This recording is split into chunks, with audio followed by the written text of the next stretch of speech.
Hey guys, welcome back to my channel. Today I'll be sharing some tried and true breakfast recipes that I regularly serve my family.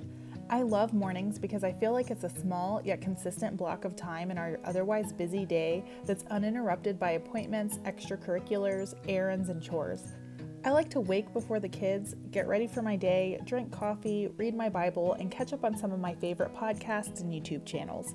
I've recently been listening to the For the Gospel podcast with Costi Hen. He did a 5-part series titled 5 Life-Changing Messages, in which he shared 5 messages that personally shaped his life, which got me thinking, what would my 5 life-changing messages be? One immediately came to mind. If you're interested in giving that a listen, I'll link it down below. But for now, let's dive into these 4 quick and easy make-ahead hot breakfast recipes. The first thing I want to show you is this oatmeal recipe. This is the only oatmeal my kids will eat, and I've been making this recipe for them since they could eat solid foods.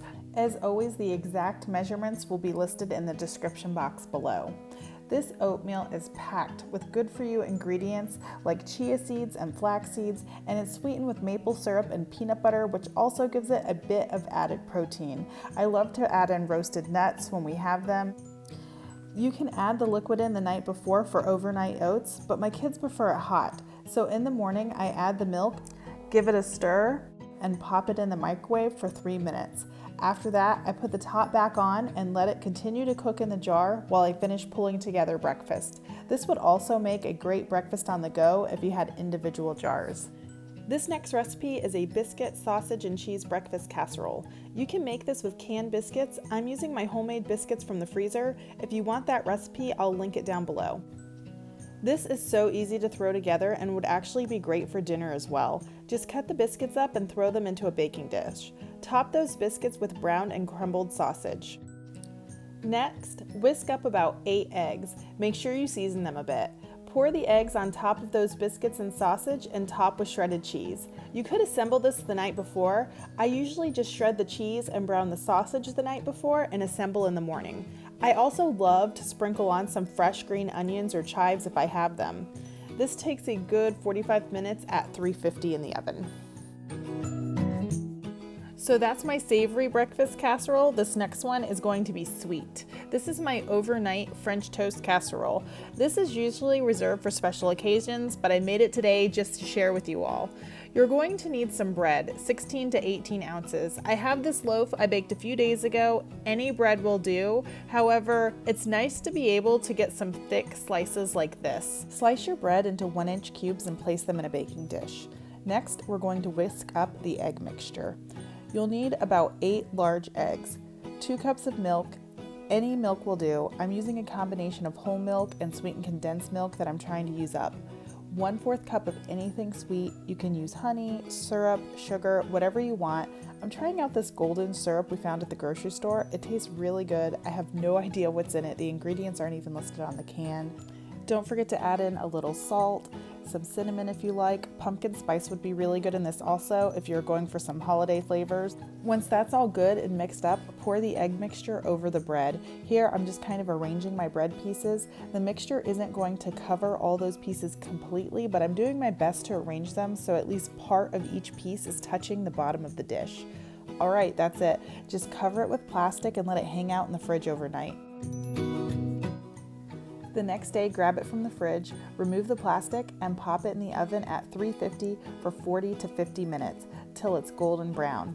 I love to top this with a simple icing of powdered sugar and milk. Just add some milk to powdered sugar until you get the thickness you want. I would suggest letting it cool a bit before pouring on the icing. This casserole reminds me of cinnamon rolls, but it's so much easier to make. All right, I've got one more for you. This is my version of the McGriddle sandwich. I'm using my favorite pancake recipe for these. I'll link my pancake video down below. I'm using a 1/4 cup measuring cup to get all these pancakes just the right size. I'm also not loading up my griddle like I usually do. I want to give these pancakes plenty of room so I can easily flip them. Now I'm going to give each pancake a swirl of syrup. This is the artificial stuff. Maple syrup is too thin for this. I have seen people brush the pancakes with maple syrup for more of a natural sweetness, but this is the flavor and texture I was going for with this recipe. Here's the sandwich cutter that I'll be using to cut out my eggs later. So this is the size I wanted my pancakes to be. I use this little tool for so many different things. I got it from Amazon, I'll link it below. The griddle gets a bit sticky, so I'm taking a damp cloth and giving it a quick wipe down after each batch, moving quickly so I don't burn myself. Another tip, try not to get the syrup too close to the edge of the pancake. As the pancake cooks, the syrup spreads. You want to try and keep the syrup on the pancake. If it comes in direct contact with the griddle, it's going to burn. Once your pancakes are done, you can start on the eggs. I whisked up about 10 eggs. Be sure to season them with a little salt and pepper. I used my pan for this because it has a lid, and I coated it with butter to ensure it wouldn't stick. Make sure your pan is good and hot when you add the eggs. I always splash in a little water to make sure it's where I want it. Cover them to cook and let them go until they're nearly done. Then flip them to finish them off. Do it again with the remaining eggs. Using that trusty little tool, I'm going to cut the eggs into just the right size. I'll be putting bacon on these sandwiches also, so now that that's all fried up, it's time to assemble these McGriddles. I'll be adding cheese to some of these, and I'm also using some of the larger pieces of egg that were left over after cutting them. This recipe gave me 6 large sandwiches. These will be great for breakfast on the go.